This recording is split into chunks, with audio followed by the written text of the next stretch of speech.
Hadirin jamaah salat Jumat rahimakumullah. Hari ini adalah hari Sayyidul Ayyam, penghulunya para hari. Hari yang mulia, hari yang agung, hari yang spesial bagi kaum muslimin.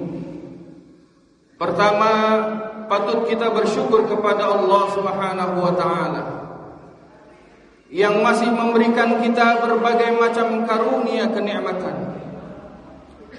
Ada dua karunia yang tidak boleh lepas dalam kehidupan kita, harus kita ikat kencang-kencang, yakni dari karunia keimanan dan karunia keislaman. Karena lewat dua karunia itulah yang akan menyelamatkan kita tidak hanya dunia tapi juga akhirat kelak. Serta karunia yang ketiga yakni adalah kesehatan. Karena lewat kesehatanlah pada siang hari ini kita bisa melangkahkan kedua telapak kaki kita dengan izin Allah Subhanahu wa taala untuk melaksanakan satu di antara berbagai macam kewajiban kita, yakni salat Jumat secara berjamaah. Mudah-mudahan salat Jumat siang hari ini menjadi salat Jumat terbaik dari salat Jumat yang pernah kita tunaikan. Sekaligus sepulang dari sini ada perubahan yang nampak dari diri kita, yakni perubahan untuk semakin mendekatkan diri kita kepada Allah Subhanahu wa taala. Salawat ring saramari kita limpah curahkan kepada junjungan alam Nabiuna Muhammad sallallahu alaihi wasallam. Man shalla alayya salatan wahidatan sallallahu alaihi biha asra wa hutat anhu asru khati'at wa rufi'at lahu asru darajat. Siapa orang yang bersalawat kepada baginda Nabi Muhammad sallallahu alaihi wasallam satu kali saja, Allah akan balas ia dengan 10 kali rahmat dan kasih sayang Allah.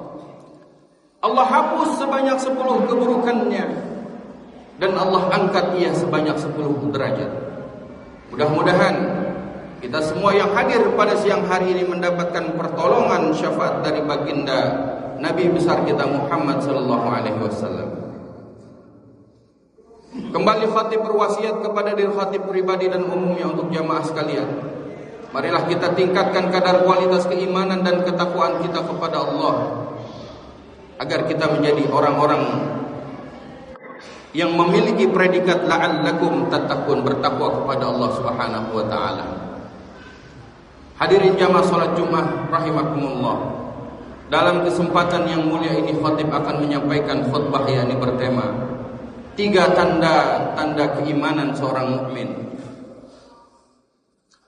Hal ini disampaikan oleh salah satu ulama besar kita yang tidak hanya terkenal di Indonesia bahkan juga dunia.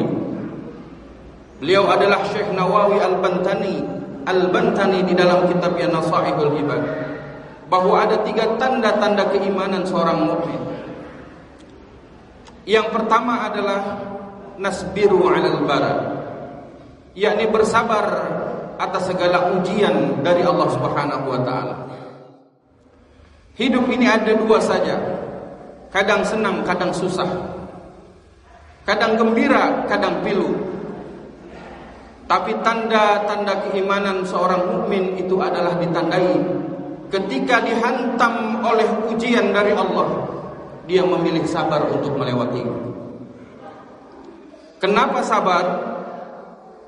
Karena kata Allah dalam surat Az-Zumar, Allah sampaikan, innama yuwaffas sabiruna ajrahum bighairi hisab. Sesungguhnya hanya orang-orang yang bersabarlah yang akan mendapat pahala tanpa batas. Unlimited, kata Allah.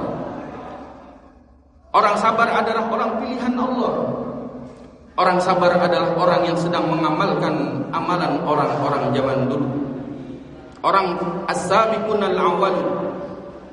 Artinya ketika kita dihantam oleh ujian, apapun itu bentuk ujiannya, ekonomikah, rumah tanggakah, anakkah, dan lain-lainnya, kita berhak memilih untuk sabar.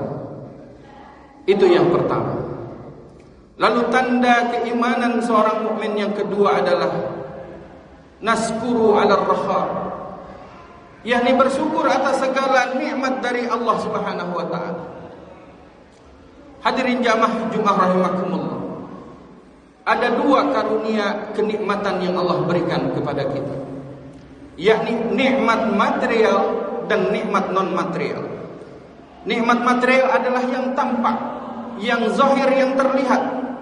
Rumah kita, anak kita, uang kita, deposito kita, kontrakan kita, mobil kita, dan lain-lain. Ada nikmat yang sering kita lupa, yakni nikmat non material yang sering kita lalaikan. Di antaranya adalah wewenang, nama baik, harga diri, kesehatan, waktu luang, dan itu adalah nikmat-nikmat yang sering kita tinggalkan. Lalu yang kedua, Allah sampaikan dalam surat Ibrahim ayat ke-7, Allah berikan ucapannya, yakni wa istajna rabbukum la in syakartum la azidannakum wa la in kafartum inna adzabi lasyadid. Siapa yang bersyukur kepada Allah, Allah tambah. Tapi apabila dia kufur, ingat ajab Allah akan pedih. Artinya nikmat yang Allah berikan itu bisa berubah menjadi sebuah bencana kepada kita kalau kita tidak mensyukurinya. Itu adalah tanda-tanda keimanan seorang mukmin yang kedua. Lalu tanda-tanda keimanan seorang mukmin yang ketiga menurut Syekh Nawawi Al-Bantani, yakni adalah watarda bil qada, ridha atas segala ketentuan dari Allah Subhanahu wa taala. Ketika kita dikasih nikmat, kita ridha. Ketika kita dihantam oleh ujian, kita ridha. Karena itu pun bagian dari campur tangan Allah. Daun kering pun tidak akan jatuh ke bumi tanpa kehendak Allah, apalagi nasib kita. Oleh karena itu, ketika hari ini yang kita masih diuji dari berbagai macam ujian, layaknya kita ridha atas segala apa yang hadir di dalam diri kita. Hadirin jamaah salat Jumat rahimakumullah. Dari penjelasan khutbah tadi, maka kita memahami bahwa ada tiga hal tanda-tanda keimanan seorang mukmin. Yang pertama adalah bersabar atas segala ujian dari Allah Subhanahu wa taala. Lalu yang kedua adalah bersyukur atas segala karunia kenikmatan dari Allah. Dan yang ketiga adalah ridha atas segala ketetapan dari Allah Subhanahu wa taala. Marilah kita menjadi bagian golongan orang-orang yang terus berupaya meningkatkan kadar kualitas keimanan agar kita bisa melakukan ketiga amalan tersebut. Demikianlah khutbah yang singkat ini, mudah-mudahan bermanfaat untuk kita semua. Barakallahu li wa lakum fil Qur'anil azim wa nafa'ni wa iyyakum bima fihi minal ayati wa dzikril hakim wa taqabbal minni wa minkum tilawatahu innahu huwal ghafurur rahim.